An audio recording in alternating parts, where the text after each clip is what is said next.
আল্লাহর হুকুমে আদম আল জান্নাত ছেড়ে পৃথিবীতে অবতরণ করলেন।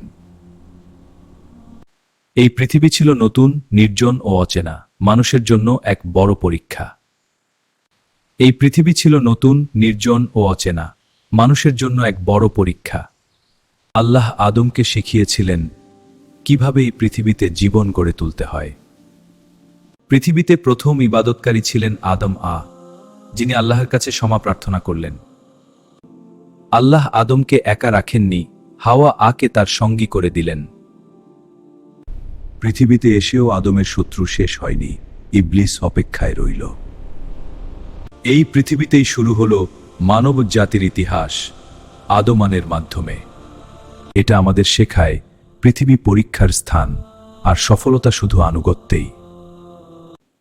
আল্লাহ আদমকে ছেড়ে দেননি, পৃথিবীতেই দিলেন হিদায়াত ও পথনির্দেশ।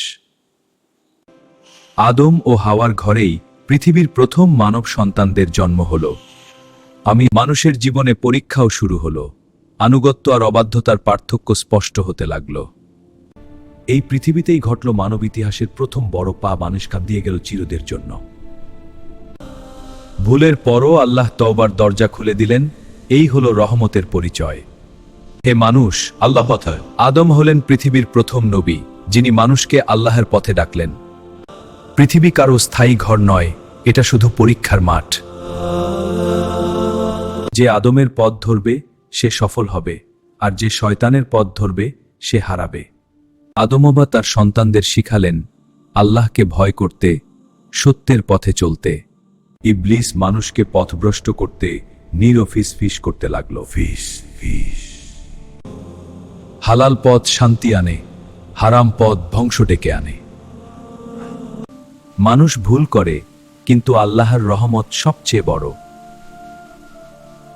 সময়ের সাথে সাথে পৃথিবী ভরে উঠল মানুষের উপস্থিতিতে। সময় বদলায়, কিন্তু আল্লাহর বিধান চিরকাল একই থাকে। এই দুনিয়া বারবার পরীক্ষা নেয়, ধৈর্যশীলরাই সফল হয়।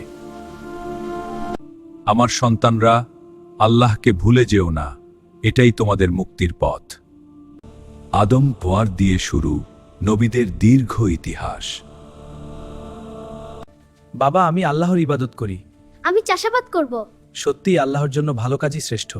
দুই ভাই আল্লাহর জন্য অফার নিয়ে এসেছিল। আমার পথ চাষাবাদ জানতে, দেখা যাক আল্লাহ কার অফার গ্রহণ করেন।